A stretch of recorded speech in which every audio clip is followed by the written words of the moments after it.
नमस्कार। आज का टॉपिक है हिंदू धर्म का 16 संस्कार। संस्कार का शाब्दिक अर्थ आत्मा और शरीर का शुद्धिकरण है। वर्तमान में भारतीय संस्कार में 16 संस्कार शामिल हैं। कई युग बीत जाने के बाद भी हिंदू धर्म का प्रभुत्व समाप्त नहीं हुआ है। हिंदू धर्म ग्रंथों में जन्म से लेकर मृत्यु तक के 16 संस्कारों के बारे में विस्तृत जानकारी दी गई है और 16 संस्कारों से मनुष्य के पाप और अज्ञान को दूर करके विचारों और ज्ञान को बढ़ाया जाता है। हिंदू धर्म को ही सनातन धर्म कहा जाता है और हिंदू धर्म के जो ये 16 संस्कार हैं उनको एक एक करके पहले उनका नाम जान लेते हैं। पहला है गर्भाधान संस्कार, पुष्पवंश संस्कार, सीमांतरोन्नयन संस्कार, जात कर्म संस्कार, नामकरण संस्कार, निष्क्रमण संस्कार, अन्नप्राशन संस्कार, चूड़ा कर्म संस्कार यानी कि मुंडन संस्कार, विद्या आरंभ संस्कार, कर्णवेद संस्कार, यज्ञोपवीत संस्कार, वेदारंभ संस्कार, केशांत संस्कार, समावर्तन संस्कार, विवाह संस्कार और अंत्येष्टि संस्कार। पहला जो संस्कार होता है वह गर्भाधान संस्कार होता है। यह मनुष्य जीवन का सर्वप्रथम संस्कार होता है। जातक का अपनी माता के गर्भ में पहुंचना ही गर्भाधान संस्कार कहलाता है और इस संस्कार को निषेक संस्कार एवं चतुर्थी कर्म संस्कार के नाम से भी जाना जाता है। यह संस्कार पितृ ऋण से मुक्ति प्राप्त करने के लिए किया जाता है। हमारे धर्म ग्रंथों के अनुसार चतुर्थी, अष्टमी, चतुर्थी, पूर्णिमा एवं अमावस्या तिथियों को इस संस्कार का निषेध माना गया है। दूसरा है पुष्पवंश संस्कार। यह मानव जीवन का दूसरा संस्कार माना जाता है। गर्भ में पल रही संतान पुत्र के रूप में ही उत्पन्न हो, इस इच्छा से किया जाने वाला संस्कार पुष्पवंश संस्कार कहलाता है। यह संस्कार गर्भ का पता लगाने पर अथवा गर्भधारण के तीसरे माह में अथवा गर्भधारण के चतुर्थ माह में संपन्न करवाया जाता है। तीसरा है सीमांतोन्नयन संस्कार। इसके अंतर्गत ये होता है कि पति के द्वारा अपनी गर्भवती पत्नी के केशों को सजाना ही सीमांतोन्नयन संस्कार कहलाता है। पत्नी की केश सज्जा किए जाने के कारण इस संस्कार को स्त्री संस्कार के नाम से भी जाना जाता है। यह संस्कार गर्भधारण के 8वें माह में संपन्न किया जाता है और कुछ धर्म ग्रंथों में यह संस्कार 6ठे माह में भी किए जाने का उल्लेख मिलता है। इस संस्कार को कुछ जातियों वर्गों में 8वां पूजन के नाम से भी पुकारा जाता है। इस संस्कार के अंतर्गत कुछ सौभाग्यवती स्त्रियों के द्वारा गर्भवती स्त्री के सिर की मांग को भी भरा जाता है और यह संस्कार जातक एवं माता को जादू, टोना, भूत पिचासों की रक्षा के लिए अथवा गर्भपात रोकने के लिए भी संपन्न करवाया जाता है। चौथा है जात कर्म संस्कार। यह जन्म के बाद होने वाला सर्वप्रथम संस्कार माना जाता है। यह संस्कार नभिच्छेदन से पूर्व संपन्न कराया जाता है। इस संस्कार के अंतर्गत बालक को जन्म के बाद स्नान करवाकर शहद व घी का पान करवाया जाता है। धर्म ग्रंथों के अनुसार इस संस्कार में जातक के पिता या परिवार के वरिष्ठ सदस्य के द्वारा सोने की चिम्मच से 2 बूंद घृत व 16 बूंद शहद का पान करवाया जाता है। इस संस्कार के समय पिता के द्वारा दान पुण्य भी किया जाता है और यह संस्कार जातक के दीर्घजीवी होने एवं मेधावी बनने की कामना से संपन्न करवाया जाता है। 5वां संस्कार है नामकरण संस्कार। यह संस्कार जन्म के 10वें या 12वें दिन संपन्न कराया जाता है और कुछ धर्म ग्रंथों के अनुसार जन्म के 11वें दिन भी इसे संपन्न कराने का उल्लेख है। इस संस्कार के अंतर्गत शुभ पुण्य मुहूर्त में जातक के जन्म के समय भी नक्षत्रों के अनुसार नामकरण किया जाता है। नामकरण करते समय कुछ निम्न बातों का ध्यान रखना चाहिए, जैसे कि जो आप नाम रखते हैं वह अर्थहीन ना हो, अप्रशंसात्मक ना हो, अपशब्दों से युक्त ना हो, अमंगल सूचक या घृणा सूचक ना हो, नाम सदैव सम अक्षरों में रखा जाना चाहिए। ब्राह्मण वर्ण के बालक को अपने नाम के अंत में शर्मा शब्द, क्षत्रिय को वर्मा शब्द, वैश्य को गुप्त शब्द तथा शूद्र को दास शब्द का प्रयोग करना चाहिए। छठवां है निष्क्रमण संस्कार। जन्म के बाद बालक को प्रवश गृह से बाहर लाना ही निष्क्रमण संस्कार कहलाता है। यह संस्कार प्रायः जन्म के चौथे माह में अथवा छठे माह में संपन्न करवाया जाता है।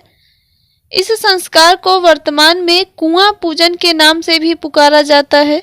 इस संस्कार के अंतर्गत बालक को सर्वप्रथम घर से बाहर निकालकर सूर्य के दर्शन करवाए जाते हैं तथा रात्रि के समय बालक को चंद्र दर्शन भी करवाया जाता है।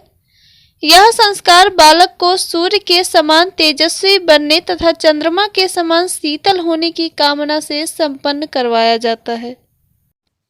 यह संस्कार प्रायः जन्म के छठे माह में संपन्न करवाया जाता है। इस संस्कार के अंतर्गत जातक को सर्वप्रथम दही, घी एवं शहद मिश्रित भोजन करवाया जाता है। पहली बार वह अन्न ग्रहण करते हैं।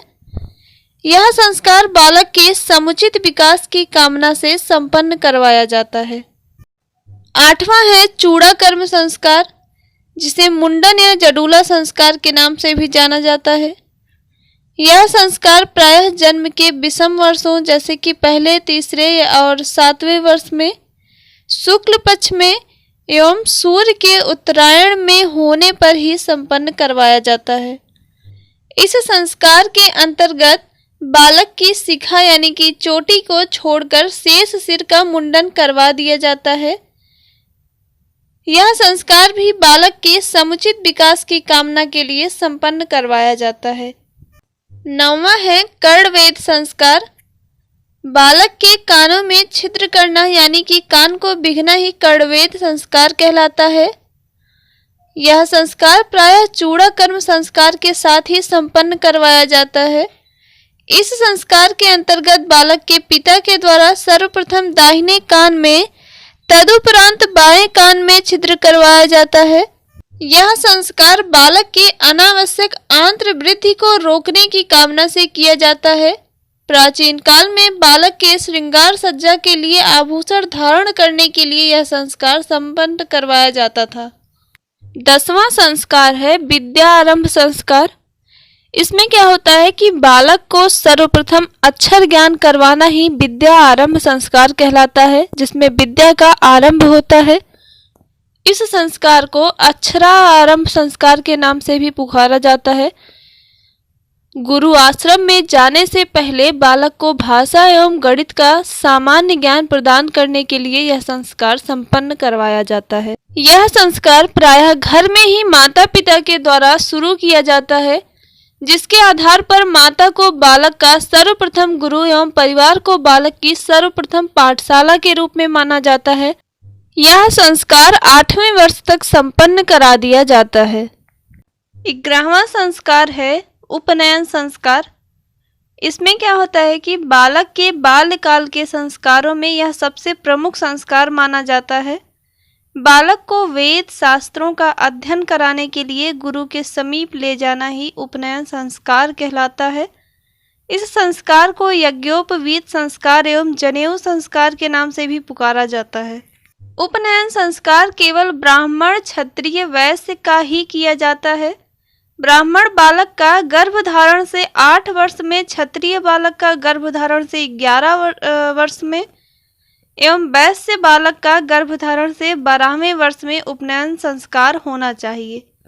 यदि इस वर्ष में उपनयन संस्कार नहीं हो पाता है तो अधिकतम ब्राह्मण का 16वें वर्ष तक, क्षत्रिय का 22वें वर्ष तक तथा वैश्य का 24वें वर्ष तक उपनयन संस्कार हो जाना चाहिए। और यदि इस अधिकतम सीमा तक भी उपनयन संस्कार नहीं हो पाता है तो उस बालक की व्रात्य संज्ञा मान ली जाती है। यह संस्कार गुरु के द्वारा संपन्न करवाया जाता है। इस संस्कार के समय गुरु बालक को गायत्री मंत्र का उपदेश भी देता है। इस संस्कार के बाद बालक एक जनेऊ धारण करता है, जिसमें प्रायः 3 सूत्र यानी कि धागे होते हैं। प्रत्येक सूत्र में 9 तंतु होते हैं तथा प्रत्येक सूत्र में 96 अंगुल लंबा होता है। इस संस्कार के बाद बालक भिक्षाटन भी करता है। सर्वप्रथम माता या मौसी या बहन से भिक्षा स्वीकार की जाती है। जनेऊ में धारण किए जाने वाले तीनों सूत्र तीनों देवताओं के प्रतीक माने जाते हैं। तीनों देवता यानी कि ब्रह्मा, विष्णु, महेश। ऋतुओं के अनुसार अगर बात करें तो ब्राह्मण बालक का वसंत ऋतु में, क्षत्रिय बालक का ग्रीष्म ऋतु में तथा वैश्य बालक का शरद ऋतु में उपनयन संस्कार किया जाता है। अगला है वेदा आरंभ संस्कार।